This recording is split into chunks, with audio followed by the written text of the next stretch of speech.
বন্ধুরা, তোমরা প্রত্যেকেই কেমন আছো? আশা করি ভালো আছো আল্লাহ তাআলার অশেষ রহমতে। তো আমার এক্সাম এখনও শেষ হয়নি। এক্সাম দিয়ে এসে ভিডিও ক্রিয়েট করতেছি। তোমরা প্রত্যেকে আমার জন্য দোয়া করবে। তো দেখো, আমরা গ্রামে থাকি। আমরা আসলে যারা গ্রামে থাকি তারা বলি যে শহর ভালো লাগে, আর যারা শহরে থাকে তারা বলে যে গ্রাম ভালো লাগে। এটা আমার ধারণা, অনেকের ধারণা হয়তো ভিন্ন রকম। তো আমার কাছে আমার এই গ্রামটা খুবই ভালো লাগে, আবার মাঝে মাঝে খুব রাগ হয়। তো আমার এই গ্রাম দেখতে দেখতে আমার কিছু অভিজ্ঞতার কথা বলি। অভিজ্ঞতাও বলতে পারো, আবার বলতে পারো যে এই কথাগুলো আসলে বাস্তব। ধরো, তোমার জীবনে কেউ আসলো নতুন, হঠাৎ আসলো, আবার সে নিজ থেকেই নিরুদ্দেশ হয়ে গেল। তো তুমি এখন কি করবা? তার পেছন পেছন কি দৌড়াবা? তার পেছন পেছন কি ছুটবা? না, একদম না। এখানে সমাধান তো সে নিজেই দিয়ে গেছে, তাই না? সে নিজের ইচ্ছে নিরুদ্দেশ হয়েছে, তো তুমি কেন তার পেছন ছুটবা? তুমি একটা মাধ্যম খুঁজো, শুধু তুমি নিজে ভালো থাকার জন্য, অন্যকে কষ্ট না দিয়ে নিজে ভালো থাকার একটা মাধ্যম খুঁজো। তো দেখো আমি কি করি, মানে আমাকে যে কষ্ট দিক না কেন তাতে আমার কোনো কিচ্ছু যায় আসে না। আমি মানুষ, সেও একটা মানুষ। আমার চোখ আছে, ওরও চোখ আছে, ওর হাত আছে, আমার পা আছে, আমারও হাত আছে। মানে আমার একটা মন আছে, আমার মনটা হচ্ছে নরম কোমল, কিন্তু ওই পাষাণ ব্যক্তিটার মন হচ্ছে নোংরা। মানে এখানে হচ্ছে সেই তফাৎ। হয়তো আমার মনটা নোংরা, হয়তো তার মনটা পরিষ্কার। মানে কথাটা হচ্ছে এইরকম। তো যারা নিরুদ্দেশ হয়ে যায় তাদের পেছন পেছন না ছুটে নিজের কোনো কিছু একটা নিয়ে ভালো থাকার কোনো একটা মাধ্যমে আঁকড়ে ধরে রাখা, তাই না? তো দেখো এই জবা গাছ, পাতাগুলো কতটা ক্লিন। আমি এই জবা পাতা দিয়ে চুলে হেনা প্যাক করে দেই, চুলগুলো বেশ ভালোই লাগে। তো দেখো কতটা ক্লিন হয়ে আছে জবা পাতা।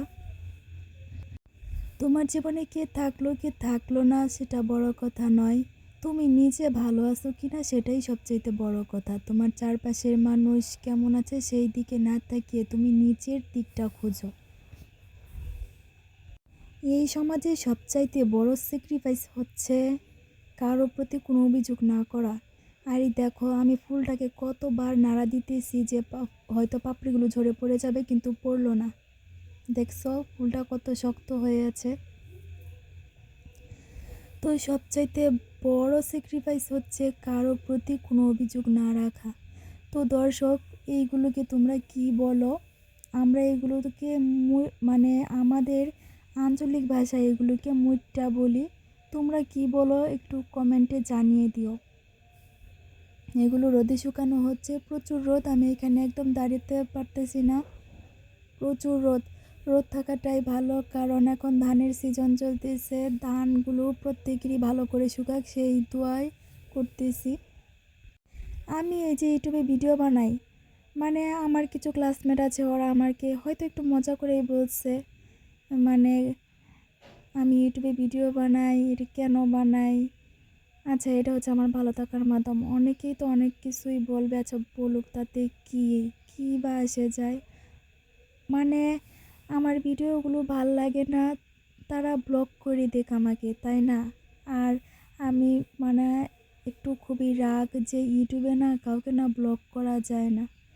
মানে যদি ব্লক অপশনটা থাকতো তাহলে অবশ্যই আমার কিছু পরিচিত মানুষ আছে, তাদেরকে ব্লক করে দিতাম। তো তোমরা যারা আমার অডিয়েন্স, তোমরা খুবই ভালো, কারণ তোমরা কখনোই আমার মানে আমাকে আজে বাজে কমেন্ট করো না। আমি খুব খুশি, তোমরা খুব ভালো। তোমাদের জন্য দোয়া করি, তোমরা প্রত্যেকেই সুস্থ থাকো। তো দেখো ফসলের মাঠ কাটা হয়ে গেছে। কিছুদিন আগে আমি ভিডিও করেছিলাম একদম সোনালি ফসলের মাঠ, তো দেখো কতটা পরিষ্কার হয়েছে। আর এই দেখো এখানে শিকু খাওয়া দাওয়া করতে এসেছে, ওর নাম শিকু। তোমরা যারা ওদেরকে চেনো তাদের নাম তো অবশ্যই জানো। তো দেখো শিকু কিভাবে খাচ্ছে। আমি যে কতটা বিজি তো তোমরা জানোই তো। আমি এক্সাম শেষ করে এসেই ভাবলাম আজকে একটা ভিডিও ক্রিয়েট করি।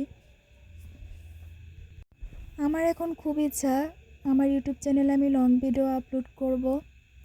তো একদমই সময় পাই না।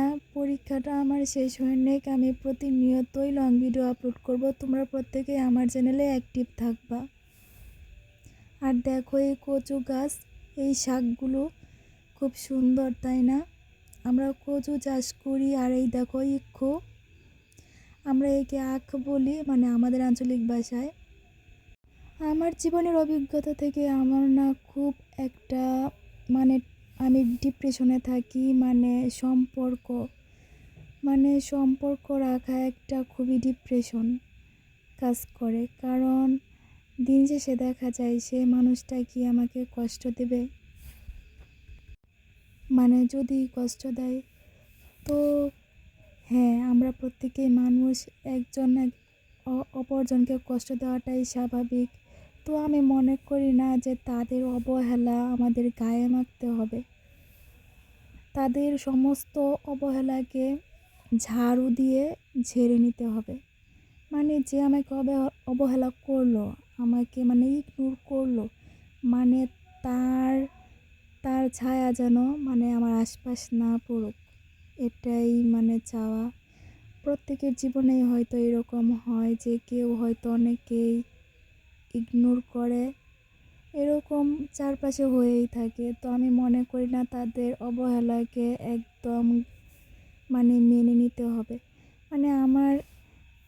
আমি মনে করি যে একা থাকাটাই উত্তম। আর আমি এখন সত্যি বলতে একা থাকি না, এই যে তোমরা প্রত্যেকেই থাকো, তোমরা যারা আমার ভিডিওটি দেখতেছো, তোমরা তো আমার পাশেই আছো, তাই না? ওই ব্যক্তিটা আমাকে অবহেলা করলো, তার পেছন পেছন আমার কেন ছুটতে হবে আমি মনেই করি না। ওখানতে জাহান্নামে চলে যাক, তাতে আমার কি, আমি নিজে ভালো থাকলেই হলো। আর আমি ভিডিও বানাই, এটা অনেকেই খারাপ চোখে দেখে, অনেকেই না, আমার কিছু পরিচিত জন আছে তারা খারাপ চোখে দেখে। তো তাদের খারাপ চোখে কালো চশমা লাগিয়ে রাখুক। আমি কালো চশমা পরে আছি, এতে তাদের অসুবিধাটা কোথায়? যার ইচ্ছে হবে সে কালো চশমা পরবে, যার ইচ্ছে হবে না সে মনোযোগ দিয়ে আমার ভিডিওগুলো দেখবে, ভিডিওগুলো শুনবে। তো তোমরা যারা আমার অডিয়েন্স, তোমরা খুবই ভালো। আমার কিছু পরিচিত আছে, তারা আমাকে খুব হিংসা করে, জানি না কেন এত হিংসা করে। হ্যাঁ, আমি একটু বাজে, তাতে কি হয়েছে? আমার কাছ থেকে দূরে থাকলেই তো হয়। এই যে দেখো গাছ, আমি যখন খুব ছোট্ট ছিলাম এই গাছটাও একদম চারা গাছ ছিল, এখন আমিও বড় হয়ে গেছি, এই গাছটাও দেখো কত বড় হয়ে গেছে। আগে হাত দিয়ে নাড়া দিলেই ঝরঝর করে নড়তো, আর বৃষ্টির পানি জমে থাকলে পড়তো। এখন তারাও বড় হয়ে গেছে, আমিও বড় হয়ে গেছি। আসলে প্রত্যেকের জীবনে এরকম দু চারটে বাজে মানুষ থাকেই যে হিংসা করে। আচ্ছা করুক, তার হিংসা দিয়ে সে তো 7 তলা বিল্ডিং বানাতে পারবে না, আর আমিও তো 15 তলা ফাউন্ডেশন দিয়ে বিল্ডিং বানাতে পারবো না, তাই না? আমাকে সে কুঁড়ে ঘরেই থাকতে হবে। তো ওদের সমস্যাটা কোথায়? আমার কাছ থেকে বহু দূরে থাকাটাই উত্তম। তো তোমরা যারা আমার পরিচিত আমাকে খুব হিংসা করো, তোমরা প্রত্যেকেই আমার থেকে 700 কিলোমিটার দূরে থাকবে। আর আমার ভিডিও একদম তোমরা দেখবে না, ওকে?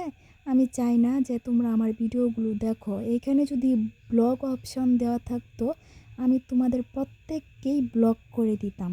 হ্যাঁ, আর আমাকে তোমরা যারা নিন্দা করো, নিন্দা করতে থাকো, এতে আমার কিচ্ছু যায় আসে না। দিন শেষে তোমরা তোমাদের থালির ভাত খাও, দিন শেষে আমি আমার থালির ভাত খাই। থালি মানে প্লেট, তাই না? তো আমাকে হিংসা করে কোনো লাভ নেই। আমি আমার জায়গাতে স্ট্রং হয়ে আছি। আমি তোমাদের মতো টিয়া পাখি না, আমি হচ্ছি কাক পাখি, বুঝছ? আমি কাক পাখির মতো নিজেকে স্ট্রং বানিয়ে ফেলেছি যে আমাকে ধাক্কা দিবে আর আমি কেঁদে একদম গাল লাল করে ফেলবো, সেই মেয়ে এখন আমি না। আমি এখন কাক পাখির মতো কাকা করতে পারি, আর ইচ্ছে হলে তোমাদেরকে জ্বালাতনও করতে পারি। এই জন্যই বলি একদম পরিচিত থাকাই ভালো না, একা একা থাকাটাই ভালো। আর এই দেখো, ওর নাম হচ্ছে কণা। কণাকে দেখতে কত মিষ্টি লাগছে, আর ওর নাম হচ্ছে মনা। মনা সারাক্ষণ আমার পেছন পেছন ছোটে। তো তোমরা যারা ধৈর্য সহকারে আমার এই ভিডিওগুলো দেখলে তোমাদেরকে অসংখ্য ধন্যবাদ।